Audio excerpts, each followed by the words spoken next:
Dear students of class 12, আমি তোমাদের integrals of special forms video ক্লাসে পার্ট 7-এ এলাম।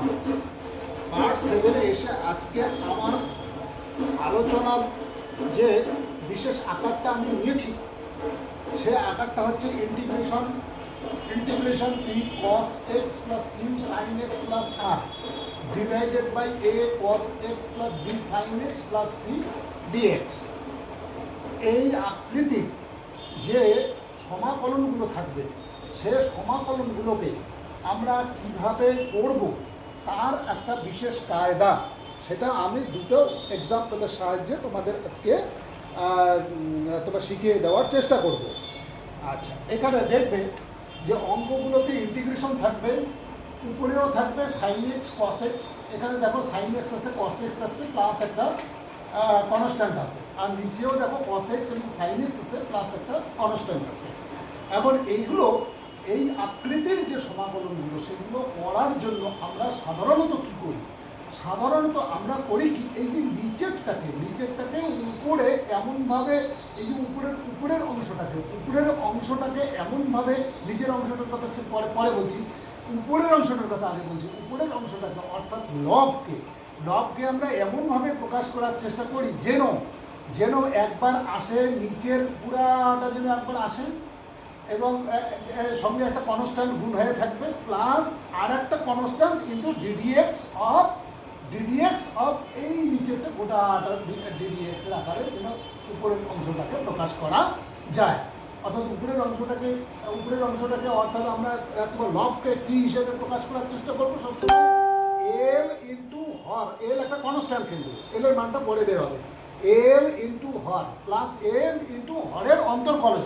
তাহলেই কিন্তু এটা ডেরিভেটিভ, তোমার হরের অন্তর্কলজ, তাহলেই কিন্তু এই ইন্টিগ্রেশনটা করা যাবে, তাছাড়া কিন্তু করা খুব মুশকিল হয়ে যাবে। তাহলে আমি সেই ধরনের একটা এক্সাম্পল আগে দিচ্ছি, এক্সাম্পলটা দেখলেই বুঝতে পারবে। এক্সাম্পল 14 আমি তোমাদের বইয়ের থেকে নিলাম আর কি। এক্সাম্পল 14 অঙ্কটা আছে এইরকম, মান নির্ণয় করো। সাধারণত এগুলো মান নির্ণয় করো অথবা সমাকলন করো ইত্যাদি থাকবে আর কি। মান নির্ণয় করো, ইন্টিগ্রেশন উপরে আছে শুধু সাইন এক্স, কস এক্সটা এখানে অবশ্য নাই, না প্রাপ্তাতে কী আছে, তার মানে 1 into sine x plus 0 into cos x আছে, আর নিচে আছে sine x minus cos x, দেখো এটা তো ঠিক আছে। আর কনস্ট্যান্টটা নাই, এই কনস্ট্যান্টটা নাই, না থাকুক, কখনো অঙ্কে থাকবে, কখনো থাকবে না থাকলে সোজা, থাকলে একটু কঠিন হবে অঙ্কটা। আর ইন্টু হচ্ছে তোমার ডিএক্স। আমি আগে সহজ সরল দিয়ে বোঝানোর চেষ্টা করি, আপাতত আর কোনো কনস্ট্যান্টের কারবারের মধ্যে গেলাম না। অন্তত এক্সাম্পলগুলো হাতের কাছে খুব সহজ সরল এক্সাম্পল পাওয়া যাচ্ছে তখন একটু সহজ সরল দিয়ে প্রথমে বোঝানোর চেষ্টা করি। তাহলে আমি প্রথমে কি বললাম? প্রথমে বললাম যে এইটাকে লবটাকে কীভাবে প্রকাশ করতে হবে, সেটাই প্রথমে তোমরা ধরে নেবে। লব এখানে কত আছে? সাইন এক্স আছে। হ্যাঁ, তাহলে এল ইন্টু হর, তাহলে L into sine x minus cos x, আর প্লাস এম ইন্টু আর একটা কনস্ট্যান্ট ডিডিএক্স অফ এই নিচেরটা, এইটা কি আছে? Sine x minus cos x. তাহলে এবার দেখা যাচ্ছে কি অবস্থা দাঁড়ায় এটা, এল ইন্টু সাইন এক্স, এটা তো গুণ করেই দেওয়া যায়, আর মাইনাস এল ইন্টু কস এক্স, আর এইখানে plus M into ddx of sine x মানে হচ্ছে কস এক্স। এক করে দাও, পরপর করে দাও, দুইটারে করে দাও। আর ডিডিএক্স অফ কস এক্স হচ্ছে মাইনাস সাইন এক্স, হয়ে যাবে প্লাস সাইন এক্স। তাহলে এবার আমরা এক কাজ করি, এমটাকে এবার গুণ করে দিই। দিলে কী পাবো? এখানে L into sine x minus এল into cos x plus M into cos x plus M into sine x. এইবার সমান এখানে সাইন এক্স, এখানে সাইন এক্স, তার মানে L plus M into sine এক্সটা কমন নিলাম, আর এইখানে M minus L cos x, তাহলে প্লাস চিহ্ন দিয়ে এম মাইনাস এল ইন্টু কস এক্স, এই যে এরকম বের হলো আর কি। এইবার যেহেতু এই বাঁ দিকটা আর এই যে ডান দিকটা একই জিনিস, সেই জন্য আমরা কী করবো, সাইন এক্স এবং কস এক্সের আমরা তোমার সাইন এক্স এবং কস এক্সের সহগে তুলনা করতে পারবো, কারণ এই দিকটা হচ্ছে আইডেন্টিক্যাল, একদম আইডেন্টিক্যাল মানে বলা যায়, কি বলবো, সর্বসম বলা যায় আর কি, সর্বসম বলা যায়, আইডেন্টিক্যাল আর কি। আইডেন্টিক্যাল হলে তাহলে এখানে সাইন এক্সের সহগ, এখানে সাইন এক্সের সহগ আর এদিকে সাইন এক্সের সহগ সমান হবে, এবং এদিকের কস এক্সের সহগ এদিকের কস এক্সের সহগ সমান হবে। এখন মজার ব্যাপার হচ্ছে এদিকে কস এক্স নাই, কস এক্স না থাকলে কী হবে, তাহলে এটা 0 ইন্টু কস এক্স আছে, তাহলে সেই হিসেবে আমাকে ভেবে নিতে হবে। এখন সেই জন্য লিখব যে উভয়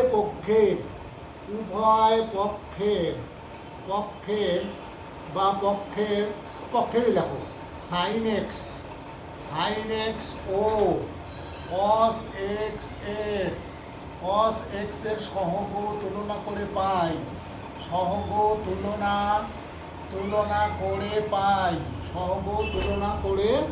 পাই, দেখা যাক দেখি কি পাওয়া যাচ্ছে। তাহলে এল প্লাস এম কত হবে, 1 হবে, এল প্লাস এম ইজিক্যাল টু হবে 1, আর L minus L plus M দেখি, minus L plus M is equal two হয়ে যাবে, এটা কস এক্স নাই এদিকে, তাহলে 0, তাহলে এটা হলো 1 আর এটা হলো 0, এটাকে আমি 1 নম্বর দিলাম আর এটাকে আমি 2 নম্বর দিলাম। এবার আমি এক কাজ করি, সমাধান করি, অর্থাৎ এখানে আমি যোগ করে দিই, যোগ করলে কি হবে, এল ক্যান্সেল হয়ে যাবে, 2m ইজিক্যাল টু কত বের হলো, 2m ইজিক্যাল টু 1, তাহলে এখান থেকে m এর মান কত বের হবে, m এর মান বের হবে হাফ। এবার যে কোনো একটা সমীকরণে তোমার m এর মান হাফ বসিয়ে দাও, তাহলে মনে করো 1 নম্বর সমীকরণ, সুতরাং আমি এল প্লাস হাফ ইজিক্যাল টু হচ্ছে 1, তাহলে এখান থেকে এল পাচ্ছি আমি কত, 1 মাইনাস হাফ, এটা মাইনাস চেন রেখে দিই, মাইনাস হাফ মানে হাফ, তাহলে এল এর মানও আমি পেলাম হাফ এবং এল এর মানও আমি পেলাম হাফ, দুটোই আমি হাফ পেয়ে গেলাম, এল এর মান এবং এল এর মান দুটোই হাফ পেয়ে গেলাম। তাহলে আমার এখন অঙ্কটা কী দাঁড়াবে সেটা আমি লিখতে যাবো আর কি। এই তাহলে হচ্ছে তোমার একটু এটার দিকে তাকিয়ে কিন্তু লিখতে হবে। তাহলে সুতরাং আমি এবার চলে যাচ্ছি, সুতরাং ইন্টিগ্রেশনটা লেখো, সুতরাং ইন্টিগ্রেশন কি আছে, সাইন এক্স ডিভাইডেড বাই এটা কত আছে দেখো দেখি, sine x minus cos x তারপরে আছে ডিএক্স, এইটা ইকুয়াল টু, আমি এখন লিখতে পারি ঠিক এইভাবে লিখতে পারি, কারণ এখানে দেখো এল ইন্টু এল আর এম এর মান কিন্তু আমি সাইন এক্স ইকুয়াল টু কিন্তু এইটা হবে একদম দেখো। তাহলে ইন্টিগ্রেশন অফ এল এর মানটা কত পেয়েছি আমি, এল এর মানটা হাফ পেয়েছি, তাহলে half into sine x minus cos x, কিসে sine x minus cos x, half into sine x minus cos x, half into sine x minus cos x, আর এটা কত পেলাম, প্লাস হাফ ইন্টু তোমার ডেরিভেটিভটা কত ছিল, ডেরিভেটিভ ছিল কস এক্স প্লাস সাইন এক্স, এই যে এম এর মান বসিয়ে দিলাম, আর ডেরিভেটিভটা cos x plus sin x, half into cos x plus sin x, তার সঙ্গে dx, আর নিচে হলো তোমার কত, নিচে sin x minus cos x,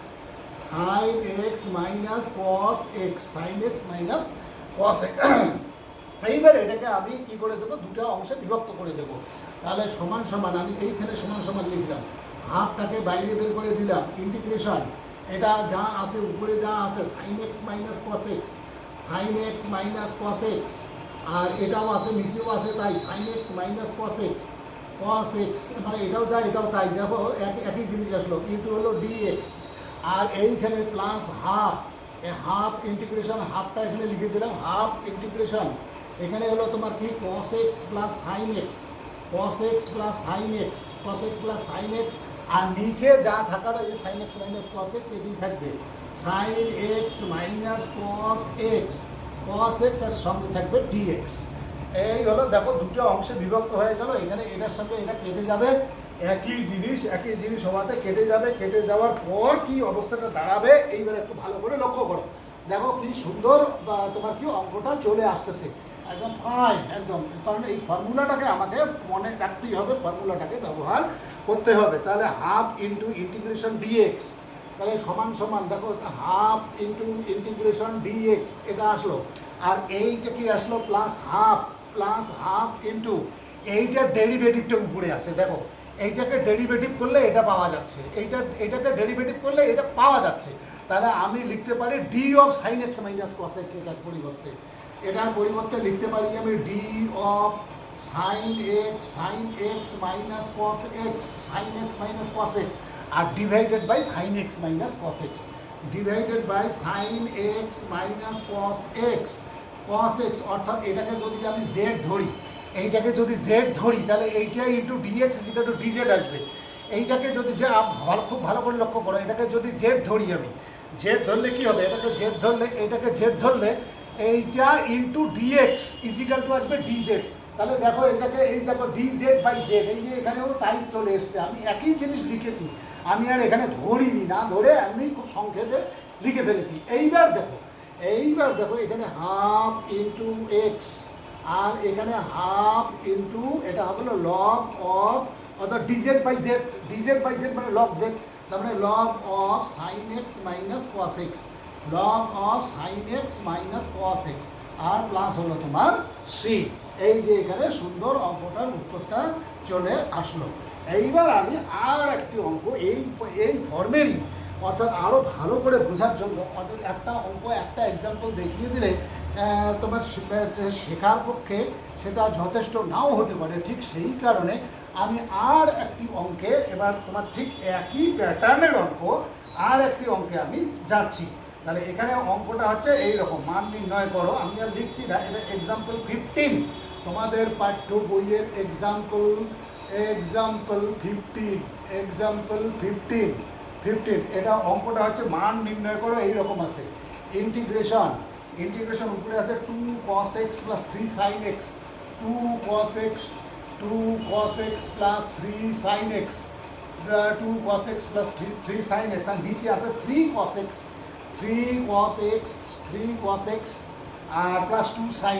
plus 2 sin x dx। দেখো আকার আকৃতি কিন্তু আমি যেটা লিখেছি সেই আকার আকৃতিটাই, শুধু ওখানে এখানে একটা কনস্ট্যান্ট যোগ করা ছিল, এখানে একটা কনস্ট্যান্ট, এই কনস্ট্যান্ট দুটো নেই। এই কনস্ট্যান্ট দুটো থাকলে অবশ্য আর একটু বাড়তি কাজ হবে। তো আস্তে আস্তে না দেখিয়ে দিলে, একবারে কনস্ট্যান্ট সহ দেখিয়ে দিলে তোমাদের বুঝতে একটু অসুবিধা হতে পারে। ঠিক সেই কারণে আমি এটা তোমার কি ওই সহজ সরল উদাহরণগুলোই আমি বুঝিয়ে দেওয়ার আগে চেষ্টা করছি। তাহলে দেখো, তাহলে আমি কি লিখবো, আমি লিখবো এই যে উপরেরটাকে কি লিখবো, উপরেরটা মানে লব ইজ ইকাল টু, এই যে সূত্র, তাহলে লব ইজ ইকাল টু মানে 2 cos x ধরি 2 cos x প্লাস হলো 3 sin x ইকুয়াল টু প্রথমে এল ইন্টু নিচেরটা, তোমার নিচেরটা মানে তোমার লব, এটা হচ্ছে হর, তাহলে এল ইন্টু হর মানে 3 cos x plus 2 sin x, আর তারপরে কি, তারপরে m into ddx of 3 cos x plus 2 sin x। আবার এদিকটা আর আমি লিখলাম না লিখে আমি ইকুয়াল টু, আচ্ছা একটা বার অন্তত লিখি, তার বুঝতে সুবিধা হবে। তাহলে implies that 2 cos x plus 3 sin x equal to, এইখানে এল ইন্টু, দেখো ওটা গুণ করে দাও, 3l cos x তারপরে 2l sin x, আর এখানে m ইন্টু ddx করো, ওটাকে cos x এর হচ্ছে মাইনাস sin x, তাহলে এখানে হবে -3 sin x, আর sin x এর ডেরিভেটিভ হচ্ছে cos x, তাহলে হচ্ছে plus 2 cos x, 2 cos x এইটা আসলো আমাদের। এইবার আর আমি বাঁ দিকটা লিখবো না, পরে একবারে তোমার কম্পেয়ার করবো, বারবার লিখলে সময় নষ্ট হবে। তাহলে 3l, আর একবার লেখো 3l cos x plus 2l sin x, আর এখানে minus 3m sin x plus 2m cos x, 2m cos x। এবার sin x cos x এক জায়গায় করো, দেখো দেখি sin x cos x is 3l plus 2m, তাহলে 3l plus 2m ইন্টু হচ্ছে তোমার cos x, আর sin x-টা কী করবে, sin x-টা 2l minus 3m, 2l minus plus চিহ্ন দাও, 2l minus 3m sin x, কিচ্ছু না, sin x আর cos x আমি common নিলাম। এইবার তোমার এই দিকটা আইডেন্টিক্যাল, সর্বসম আর কি। তাহলে আইডেন্টিক্যাল হলে কি হবে, তোমার কসের সহগ 1 হবে, তার মানে এইটা আর 2 একই হয়ে যাবে, সমান হয়ে যাবে, এবং এইটা আর 3 সমান হয়ে যাবে। সেই জন্যে আমি লিখবো যে উভয় পক্ষের তোমার কি sin x এবং cos x এর সহগ তুলনা করে পাই, সহগ তুলনা করে পাই কি পাচ্ছি দেখা যাক দেখি। সহগ তুলনা করলে 3l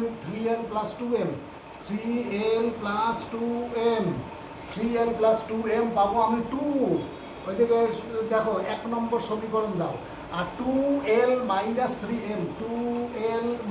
3m এটা কত পাবো, এটা পাবো আমি 3, তাহলে এটাকে তোমরা 2 নম্বর দিয়ে দাও। 2 নম্বর দিয়ে এবার হচ্ছে এই l আর m এর মানটা বের করতে গেলে আমাকে এটা সমাধান করতে হবে, তাহলে এটাকে 3 দিয়ে গুণ করো আর এটাকে 2 দিয়ে গুণ করো। আমি আর লিখলাম না, তোমরা প্রয়োজন করলে লিখবে, লেখার যে লিখতেই যে হবে এমন কোনো কথা নেই, না লিখলেও চলবে, তোমরা ফটাফট অঙ্কটা করে যাবে, অর্থাৎ সমাধানটা ফটাফট বের করে ফেলবে। তাহলে সমাধানটা বের করতে গেলে আমাকে এখানে কত হলে 9l plus 6m, 9l plus 6m is equal to 6, আর এখানে 4l minus 6m, 6m is equal to, এটাও হয়ে যাচ্ছে তোমার 6, তাহলে অবস্থাটা কি দাঁড়ালো। এবার এখানে কি করবে তোমরা, যোগ করবে, যোগ যখন করবে এটা কেটে যাবে, এখানে 9 × 13l দাঁড়িয়ে গেল, আর এটা দাঁড়িয়ে গেল 12, তাহলে এল এর মানটা কত পাচ্ছি আমি, এল এর মানটা আমি পাচ্ছি 12/13, আসুক সেটা যেমনই আসুক না কেন, 12/13 আসতে আমরা 12/13 দিয়েই আমরা অঙ্কটা করবো, কারণ এর হিসাবের বাইরে তো আর আমরা যেতে পারবো না, এটা যা বলছে আর কি। আচ্ছা, তাহলে এবার তুমি যে কোনো একটা সমীকরণে মনে করো এইটাতে বসিয়ে দাও, কিসের মান পেয়েছি আমি, এল এর মান 12/13, তাহলে 3 × 12/13, এখানে বসিয়ে দিলাম 3 × 12/13, সুতরাং দিয়ে লেখো, 3 × 12/13 প্লাস 2m, প্লাস হলো 2m ইজ ইকুয়াল টু, আমি পেলাম 2। এইবার দেখো এটা 36/13 হয়ে যাচ্ছে, কারণ এখানে কাটাকাটি কিচ্ছু যাচ্ছে না, তাহলে 36/13 প্লাস হলো 2m ইজ ইকুয়াল টু 2। এবার এটাকে ওইদিকে নিয়ে যাও, তাহলে এদিকে থাকবে 2m থাকবে, আর ওদিকে 2 minus 36/13, এটা যদি করো তাহলে হয়ে যাবে -10/13, এটা হয়ে যাবে -10/13। তাহলে আমার এমটা কত হবে, এমটা এবার সুন্দর বের হয়ে যাচ্ছে, m ইজ ইকুয়াল টু, এই 2টা নিচে আসবে, তার মানে -5/13, -5/13, and সুন্দর আমার তোমার কি অঙ্কটা চলে আসলো। এখন এল এম ইত্যাদি দেখে খুব সুন্দর করে লিখতে হবে আর কি। আচ্ছা, সেটা যখন লিখতে যাব তখন আমি কি লিখবো দেখি। এইবার হচ্ছে আমার কিন্তু এইটা ছিল, এটা চোখের সামনে থাকলে এই জিনিসটা চোখের সামনে রাখাটা অত্যন্ত জরুরি। এই যে এই জিনিসটাকে তোমার কি চোখের সামনে রাখলে খুব তোমার ভালো হবে, না না, এই যে ডিডিএক্স অফ এম ইন্টু এটা এইটার দিকে তাকিয়ে অঙ্কটা করতে হবে। তাহলে ঠিক আছে, আমি ওই পর্যন্ত রেখে দিলাম। এইবার আমি এইখানে দেখি আমি অঙ্কটাকে পুরা লিখে ফেলি। অঙ্কটা কি ছিল, তাহলে সুতরাং আমি যাবো এবার মূল অঙ্কটাতে চলে যাব। মূল অঙ্কটাকে এবার আমি সাজিয়ে গুছিয়ে লিখবো। তাহলে সুতরাং ইন্টিগ্রেশন, এইবার পুরোপুরিটা লিখবো। সুতরাং ইন্টিগ্রেশন কি ছিল, 2 cos x plus 3 sin x, 2 cos x plus হচ্ছে 3 sin x divided by 3 cos x plus 2 sin x, 3 cos x plus 2 sin x dx। এইটা ছিল আমার মূল অঙ্কটা। এবার এইটাকে আমি যদি ভাঙিয়ে লিখতে যাই তাহলে আমাকে লিখতে হবে তোমার সমান সমান ইন্টিগ্রেশন। প্রথমে আমি এম এর মানটা কত পেয়েছি, 12/13, তাহলে 12 ডিভাইডেড বাই 13 এইরকম করেই লিখবে। আর এখানে কি ছিল, তবে এর সঙ্গে 3 cos x plus 2 sin x, 3 cos x আর প্লাস হচ্ছে 2 sin x প্লাস হলো 2 sin x এটা লিখে ফেললাম। এইবার পরেরটা এন এর মানটা কত বেরোচ্ছে, না এম এর মান, এন এর মান নয়, এম এর মান -5/13, তাহলে -5 ডিভাইডেড বাই 13 আর ওখানে কি ছিল, ডিডিএক্স অফ এই যে তোমার নিচেরটা এই যে এইটা ডিডিএক্স অফ এটা ছিল। তাহলে সেটা কত, সেটা এই যে এখানে করাই আছে, -3 sin x প্লাস হলো 2 cos x আর নিচে কি থাকবে, নিচে যেটা থাকার কথা সেটাই থাকবে। কি থাকবে, 3 cos x plus 2 sin x plus 2 sin x, এটাও ব্র্যাকেটে লিখে দিই। তারপরে এখানে পাশে থাকবে dx। এইবার দুইটা পার্টে ভেঙে দাও, এটা বাই এটা, এটা বাই এটা। তাহলে আমার অঙ্কটা কি দাঁড়াবে, এই দিকে আমি ইকুয়াল টু চিহ্নটা দিচ্ছি। তাহলে এখানে 12/13 ইন্টিগ্রেশন, এটাও যায় এটাও তাই, এই 12/13 কিন্তু নিচে লিখে ফেলেছি। তাহলে 3 cos x একবার লিখে দেখাও, 3 cos x plus 2 sin x আর নিচেও কিন্তু তাই, দেখো 3 cos x plus 2 sin x আর তার সঙ্গে হলো dx।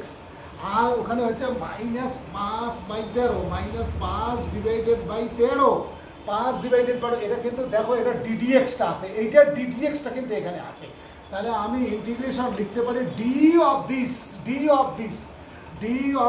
তাহলে ডি অফ তোমার 3 cos x প্লাস 2 sin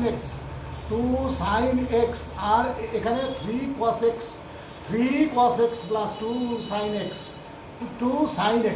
তার মানে আমি বুঝাতে চাচ্ছি এটাকে যদি জেড ধরি তাহলে এইটা ডিএক্স সহ আসবে ডিজেড, তাহলে আমার এটা ডিজেড বাই জেড হয়ে যাবে। এই যে ডিজেড বাই জেডটা খুব সংক্ষেপে আমি প্রকাশ করলাম। তাহলে এটার সঙ্গে এটা কাটাকাটি করে, একই জিনিস কাটাকাটি করে দেয়। তাহলে কি আসলো, 12 ডিভাইডেড বাই 13 ইন্টিগ্রেশন ডিএক্স। আর পরেরটা আর কি হবে, পরেরটা হবে 5/13। এটাকে যদি জেড বলো তাহলে ওটা ডিজেড আসতেছে। তাহলে ধরলে তাই লিখবে, না ধরলে এইভাবেই লিখবে, এইটাই করি আমরা সাধারণত। তাহলে -5 ডিভাইডেড বাই 13 থাকলো, ওই রকমই থাকলো। এটা হচ্ছে D of 3 cos x plus 2 sin x নিচে 3 cos x plus 2 sin x কত ডিজেড বাই জেড। তাহলে প্রথমটা কি হয়ে যাবে, প্রথমটা হয়ে যাবে তোমার 12/13 ইন্টু এক্স, কারণ ইন্টিগ্রেশন ডিএক্স, আর -5/13 log of এই যে যেহেতু এটা dz by z, log of 3 cos x plus 2 sin x এটা মডুলাসের ভিতরে রাখো, প্লাস সি দিয়ে দাও। সি দিলেই আমার যা আসলো এটাই হচ্ছে আমার এখানে অঙ্কটার উত্তর। তাহলে আমি এটা এই ফর্মটা, এই যেটা একটা নতুন ফর্ম এবং এটা তোমার একটু কঠিনও বটে, ঠিক সেই কারণেই আমি তোমার দুটো উদাহরণ আমি দেখিয়ে দিলাম। এবার তোমরা প্রশ্নমালার থেকে এই জাতীয় 2-1টা অঙ্ক দেখবে যে তোমরাও নিজেরাও অঙ্কগুলো করতে পারবে। আমি আজকের ভিডিও এখানেই শেষ করলাম।